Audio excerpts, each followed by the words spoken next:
This week, chapter 2 was pretty gross, to say the least. It was an eye opener. Again, I know I said this last week, but I'm very thankful that we live in the modern era and we have medicine like antibiotics, and we are no longer smoking mercury and drinking tree bark tea to cure these god awful things like syphilis and other STIs that cause horrible, horrible side effects. Holy moly, some of this stuff is really just hard to get through to even read about. I think the overarching message for this chapter that the author was trying to get at was just how far science has come, how far it's come, and how messed up it used to be, how horrible some of these experiments and treatments used to be. Again, I'm so thankful that we live today and not in the 1400s or even in the 1940s and 50s, when things like the Tuskegee experiment and the Guatemalan experiment were going on with injecting minorities, indigenous people, with horrible diseases in the name of science, and poorly conducted scientific experiments at that.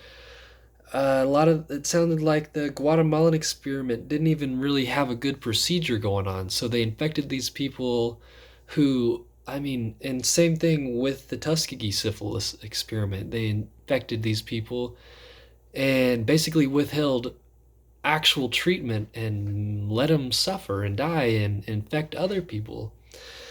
And that's awful. That's so unethical, and it was happening even in the 1400s. There was the case where I think it was a French, correct me if I'm wrong, French scientist injected several young women with a syphilis or a STI.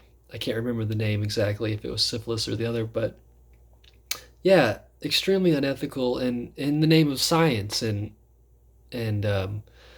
I think that was an important message the author was trying to get at. It's like, we've come a long way, but the road has been bumpy, to say the least. And maybe we learned some stuff from those experiments, but it doesn't make them any better. And it just shows what people were thinking back then, and how ignorant they were, how much information they lacked, and how much better life could have been for everyone if they had more information about, say, the Pox of Many Names, for example. They didn't even know that it was a bacterial infection. They just called it the pox or various other names. And basically, they would just stay away from somebody who had that, or lock them up in the specific hospitals they made for those people that were infected. So yeah, the Tuskegee and Guatemalan experiment, that was huge for me. That was a real eye opener. Aside from all the horrible side effects of syphilis that I learned about, some really horrible stuff, and makes me really thankful that we're not still putting people through that, and we're not going through that. Like I said, with inhaling mercury vapor and the tea bark tree that made you sweat really bad. We're not doing that anymore. We've got antibiotics and medical professionals that perform scientific studies a little more ethically these days. So good news, good news. But wow, what a tragic history. Yeah.